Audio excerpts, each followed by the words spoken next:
हाँ, हमको दिख नहीं रहा था सेकंड किधर। अब चलो, अब रियल चालू। अब सुनो, नेक्स्ट क्वेश्चन पे आते हैं और फिर बाद में करेंगे 5-10 मिनट, अभी पढ़ लेते हैं, ठीक है। Question number 45। इंक भरा है कि नहीं रे इसमें? 45 कह रहा है कि पढ़ो एक बार, कोई 45 नंबर क्या कह रहा है?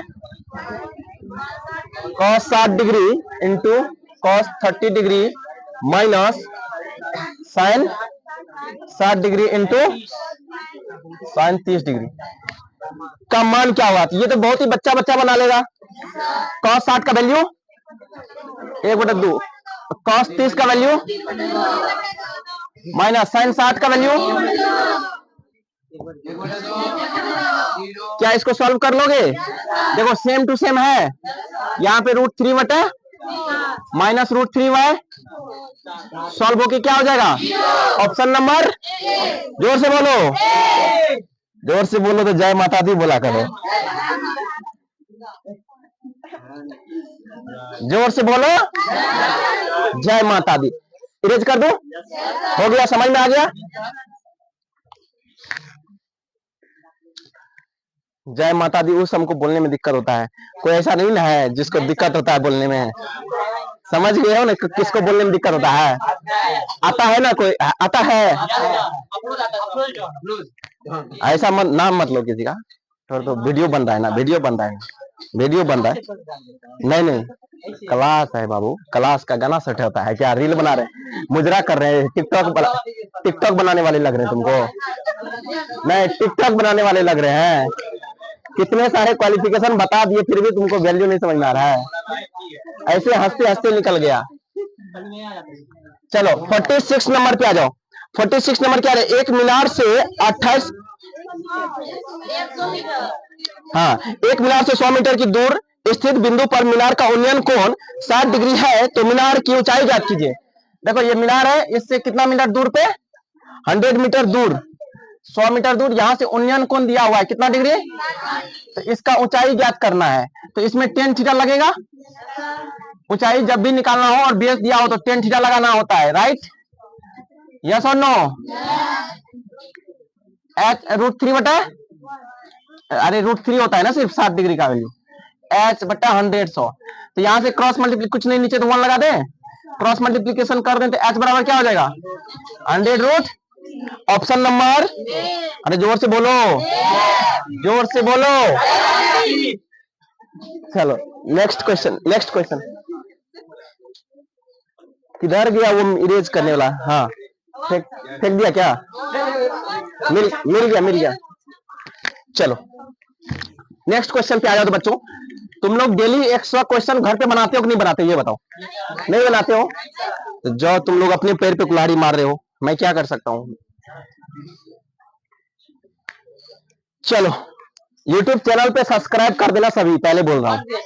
जो नहीं नहीं कर दिए हो तो स्क्रीनशॉट भेजना मुझे वेरीफाई करने के लिए। @SkyACADEMY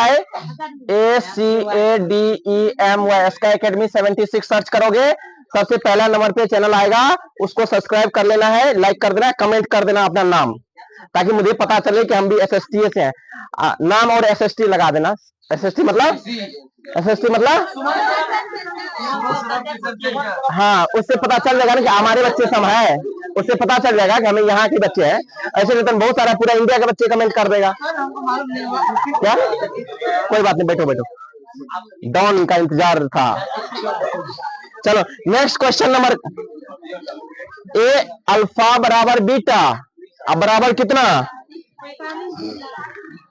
क्या निकालना है? अरे ये तो बच्चा बच्चा निकाल लेगा ना। अल्फा का वैल्यू कितना, अब प्लस बीटा का भी वैल्यू कितना, अल्फा प्लस बीटा कर दिए तो कितना, साइन 90 का कितना, जोर से बोलो तो एक बार। हाँ, ऑप्शन नंबर, ऑप्शन नंबर, ऐसे कैसे हो गया?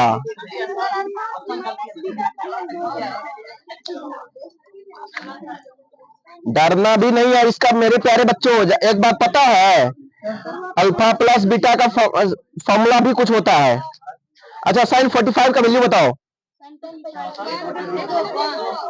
देखो साइन ए प्लस बी का फॉर्मूला भी होता है, लेकिन वो 11 12 में होता है, 10th में नहीं होता है। ये वाला फॉर्मूला कभी पढ़े हो आप लोग? साइन ए प्लस बी का फॉर्मूला नहीं पढ़े हो ना, तो वो 11 12 का है। तो चलो कोई बात नहीं, इसका आंसर 1 होगा आपके क्लास के अकॉर्डिंग, और 11 12 में आओगे तो वहां पे बता देंगे वहां पे क्या होगा। ये आगे बढ़ो, नेक्स्ट सवाल पे बढ़ो। नेक्स्ट सवाल क्या कह रहा है? 48 नंबर का पढ़ो। यदि √2 बराबर 2 साइन ए बराबर ए का मान ज्ञात करना है ना, तो √2 बराबर 2 साइन ए है कि नहीं? अरे हाँ या ना? चलो इसको क्या बोल सकते हैं? इस 2 को इधर ले आऊं तो √2/2 बराबर क्या हो जाएगा? अच्छा इसको क्या कर सकता हूं? √2 को, इस 2 को मैं √2 गुना √2 लिख सकता हूं। अरे हाँ या ना? बोलो ना जोर से। इससे ये कट जाएगा, 1/√2 आ जाएगा। साइन कितना डिग्री होता है? कितना टैलेंटेड हो तुम लोग। इस बार तो फर्स्ट डिवीजन, इस बार इस क्लास से कम से कम, इस क्लास से कम हमें जिला टॉपर, स्टेट टॉपर चाहिए 2-3 बच्चा। अब वो कौन बनेगा तुम लोग सोच लो। समझ में आ गया? ए बराबर 45 डिग्री, ए बराबर कितना? तो ऑप्शन नंबर सी पे लगा लो सभी। देखो आप लोग बेस्ट बिहार के सबसे टॉप क्लास में बैठे हो, ये मत सोचो कि आप लोग कहीं कमजोर जगह पे बैठे हो। अगर आसपास में पूरा यहाँ पे 10 किलोमीटर के सर्किल में या 25 किलोमीटर या 50 किलोमीटर के सर्किल में घुमा के देख लो एक बार नजर, तो उससे सबसे बेस्ट क्लास में बैठे हो। आया बात समझ में? तो आप लोग ये मत सोचना कि हम लोग गलत जगह पे बैठे हैं, गलत जगह पे पढ़ाई कर रहे हैं। आप लोग अपने भाई बहन बंधु रिश्तेदार दोस्त यार कहीं दूसरे जगह कोचिंग वोचिंग में पढ़ने वाले जो भी है सबको खींच के ले आओ। बोलो कि टॉपर बनना है तो चलो sure success coaching centre. Topper का एक ही नाम, श्योर सक्सेस कोचिंग सेंटर। बस फर्स्ट डिवीजन की 100% गारंटी। क्वेश्चन नंबर 49 नहीं पड़ेगा फिर भी ले आओ। कम से कम यहाँ का हवा, यहाँ की हवा भी अगर वो मतलब क्या कहते हैं सांसों के माध्यम से ले लिया ना तो वो भी पास हो जाएगा। साइन इतना अपॉन में क्या है? या पूरक दिख रहा है आपको? नहीं दिख रहा है? इन दोनों को जोड़ोगे तो कितना होगा? अरे होगा या नहीं? तो पूरक हुआ कि नहीं? दो कोणों का योग अगर 90 होता है तो वो दोनों आपस में एक दूसरे का पूरक कहलाता है। जैसे कि अगर a प्लस b मिलकर के 90 हो गया तो समझना ये a और b क्या है? एक दूसरे का पूरक कोण है बच्चों। ठीक है, तो यहाँ पे 26 डिग्री और 64 डिग्री मिलकर के कितना होता है? तो ये दोनों एक दूसरे का क्या है? पूरक कोण। तो पूरक कोण जब हो जाता है तो उस कंडीशन में एक फॉर्मूला याद, सिग्नल आ जाता है दिमाग में मेरे पास। कौन सा? 90 डिग्री माइनस 64 को मैं लिख सकता हूं इतना 64 डिग्री। 64 को क्या लिख सकता हूं? 90 माइनस 64 लिख सकता हूं ना। और नीचे में कौन है?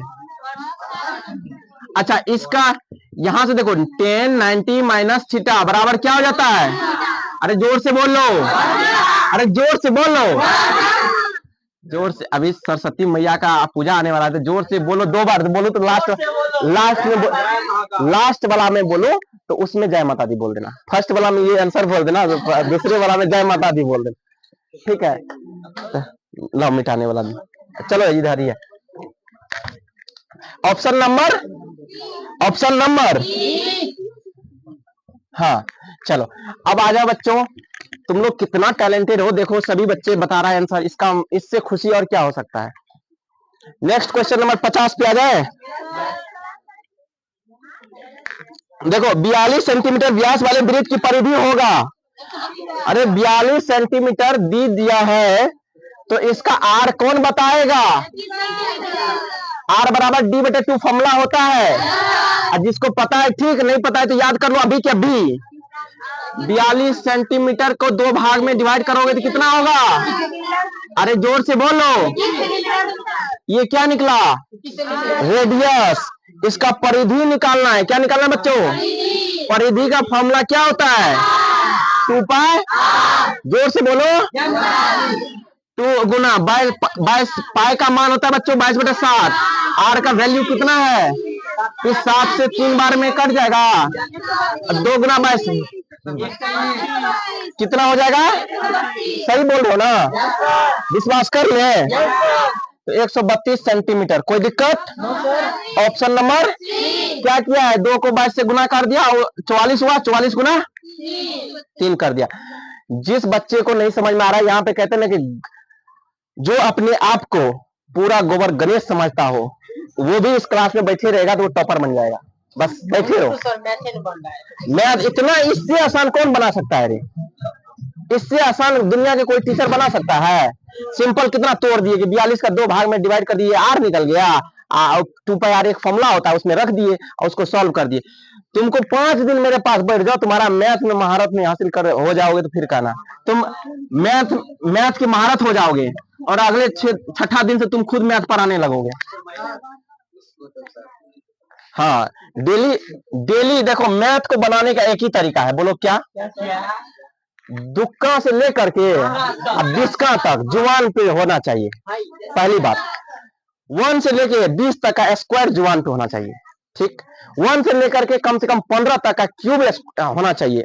अब मैथ में कुछ नहीं है, putting the value getting the answer है। कोई याद करना वाला है? ये सब कुछ याद करने वाला चीज है। पुट की वैल्यू है, इधर ये मशीन, इधर से डालो धान, उधर से निकलेगा चौर।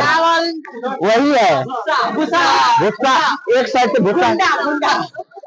तो ये सब समझो, एक एक फार्मूला जो है ना बच्चे, एक एक फार्मूला एक एक मशीन है।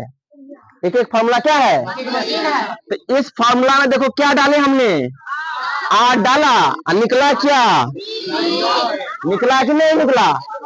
तो एक एक फार्मूला एक एक इक्वेशन एक एक मशीन है और उसमें कुछ वैल्यू इनपुट करना होता है, कुछ वैल्यू आउटपुट में आ जाता है। तो इनपुट यहाँ पे क्या डाले हमने, तो आउटपुट में क्या आया? पी। सिंपल है, दैट्स वेरी वेरी सिंपल। इससे कुछ भी आसान नहीं है। 51 नंबर पे आ जाए, जोर से पढ़ो तो एक बार।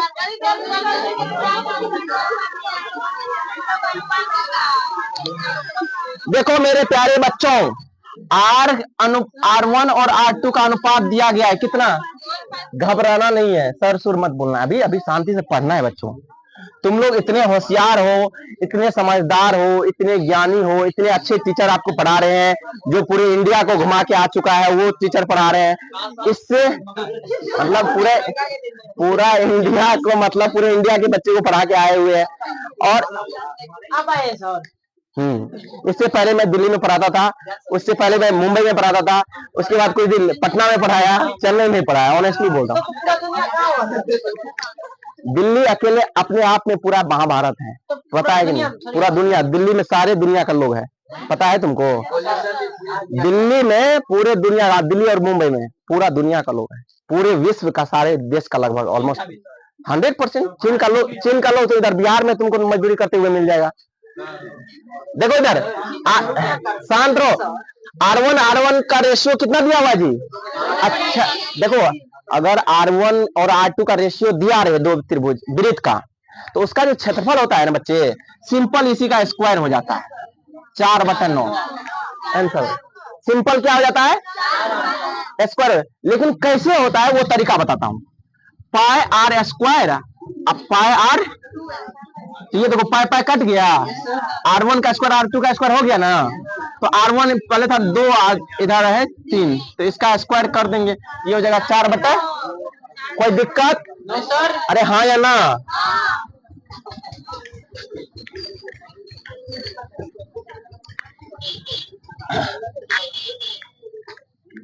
चलो नेक्स्ट क्वेश्चन नंबर कौन सा? कहाँ रहता है रे बाबू, तुम तो बहुत एडवांस चलता है। 52 नंबर का देखो क्वेश्चन क्या है, यदि एक वृत्त की परिधि 8 पाई है तो उसका क्षेत्रफल क्या होगा? देखो मेरे प्यारे बच्चों, इसमें क्या दिया हुआ है? अरे बोलो ना, अब परिधि का फॉर्मूला क्या होता है? 2πr का वैल्यू हम यहाँ पे मालूम है। अब देखो मेरे प्यारे बच्चों, सुनो सुनो सुनो सुनो सुनो, पाई से पाई को काट दें, अरे हाँ या ना? अब 2 से इस 8 को काट दें तो r बराबर क्या मिल गया? 4 मिल गया। अब सुनो, क्षेत्रफल पूछ रहा है, तो क्षेत्रफल क्या होता है बच्चे? क्षेत्रफल का फॉर्मूला क्या होता है? ये फॉर्मूला जिसको बच्चा को याद नहीं है, वो बच्चा चूल्लू भर पानी में कल नाक डुबा करके मरना नहीं है, जिंदा रहना है, उसको बस शर्म महसूस करना है। ये फॉर्मूला याद कर लो अभी कभी। वृत्त वृत्त का क्षेत्रफल क्या होता है? पाई का वैल्यू मालूम है ना, आर का वैल्यू मालूम है ना। आंसर भी देख के काम करना है कि पाई के टर्म में दिया है तो पाई का वैल्यू नहीं रखना, पाई ही रहने दो, ठीक? क्योंकि आंसर पाई के टर्म में ही पूछा जा रहा है।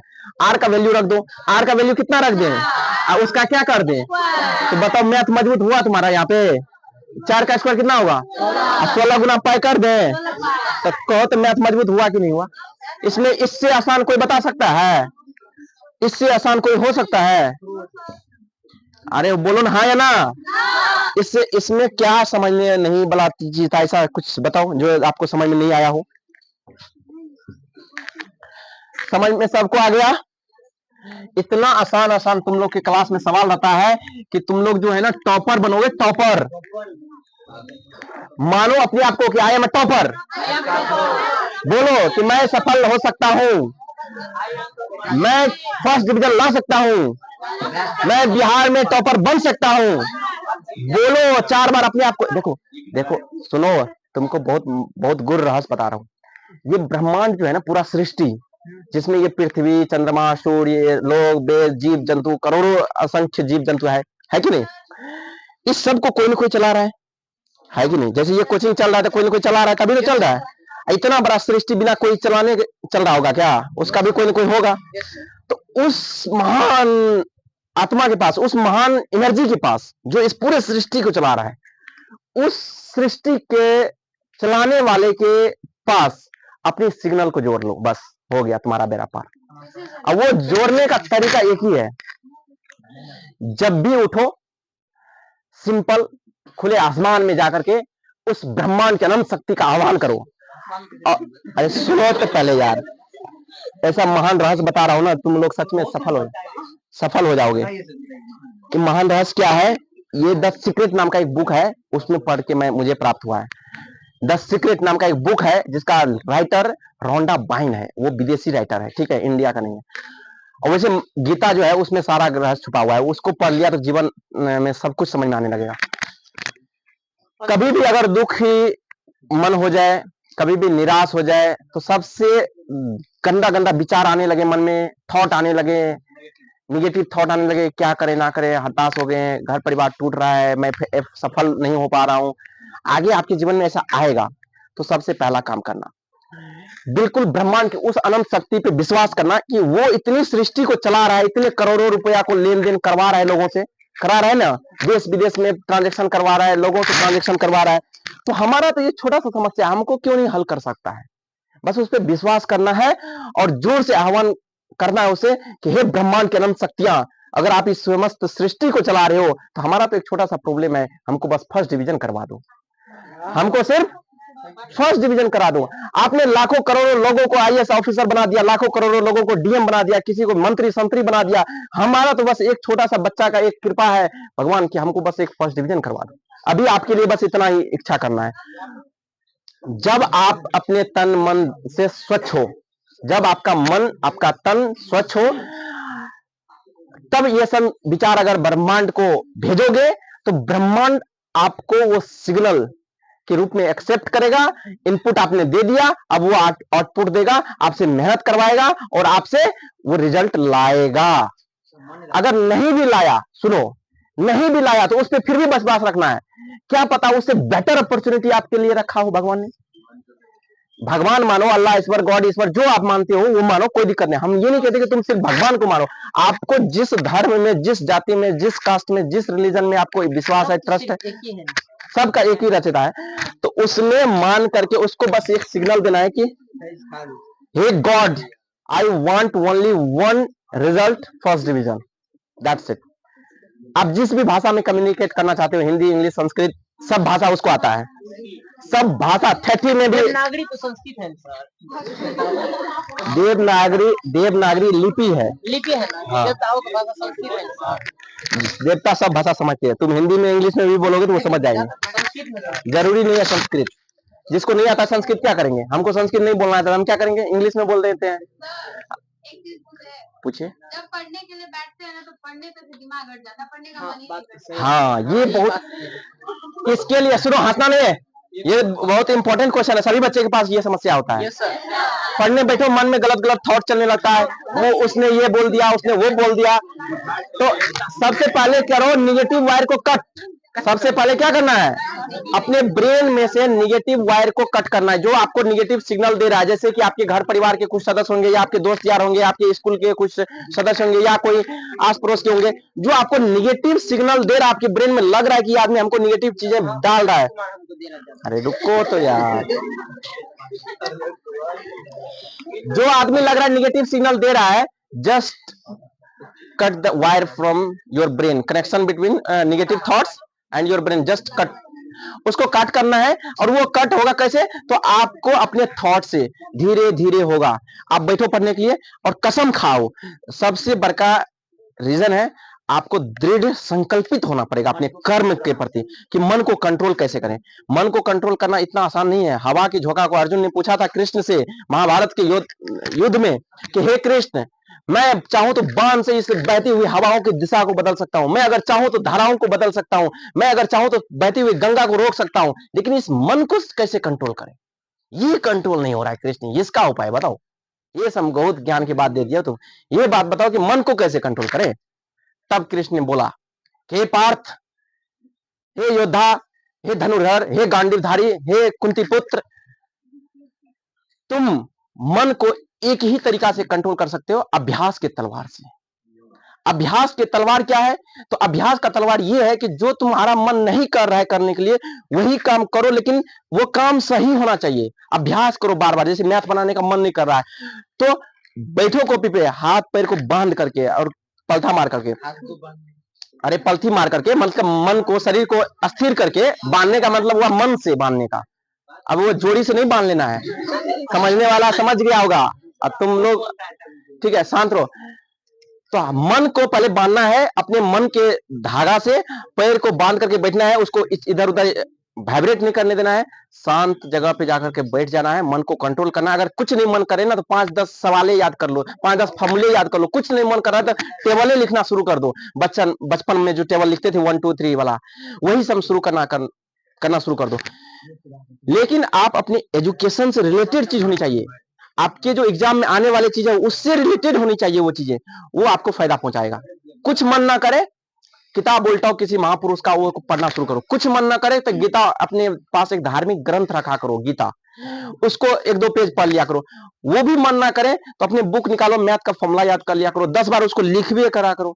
10 बार, अगर मैं गारंटी के साथ लेता हूं, अगर 10 बार कोई बच्चा एक फॉर्मूला को लिख लेगा तो 100% वो उसके दिमाग के मसल्स में, मेमोरी में ऐसा फिट होगा कि मरते मरते उसका शरीर डैमेज हो जाएगा, बूढ़ा वो चला जाएगा अर्थी पे, फिर भी वो फॉर्मूला उसके न्यूरॉन्स में फिट रहेगा। मैं गारंटी लेता हूं।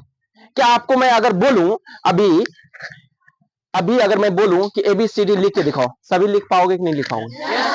अगर आपने ABCD जैसे याद कर लिया तो ये फॉर्मूला याद करना कोई बड़ी बात है क्या? हाँ, ये फॉर्मूला याद करना कोई बड़ी बात है क्या? ABCD को जैसे आपने याद किया वैसे समझ लो ये भी है। अरे 1 2 3 याद है कि नहीं? 1 से लेकर 10 तक काउंटिंग याद है कि नहीं? वो कैसे याद किया था? आप अपने पढ़ाई के सबसे बेहतर पल में जाओ। सबसे बेहतर दिमाग आपका कब काम किया था? बचपन में।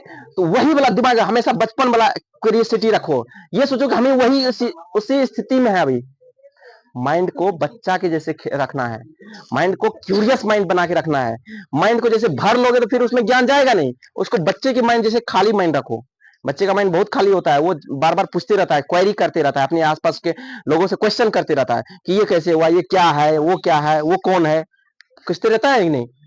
तो वैसे करना है आपको। ये सवाल कैसे हुआ, इसका फॉर्मूला ये कैसे हुआ, याद करना है। उसको 10 बार लिखना है, 25 बार। कल कसम खा लो कि कल हम बैठेंगे और 10 फॉर्मूला मैथ का याद करके उठेंगे।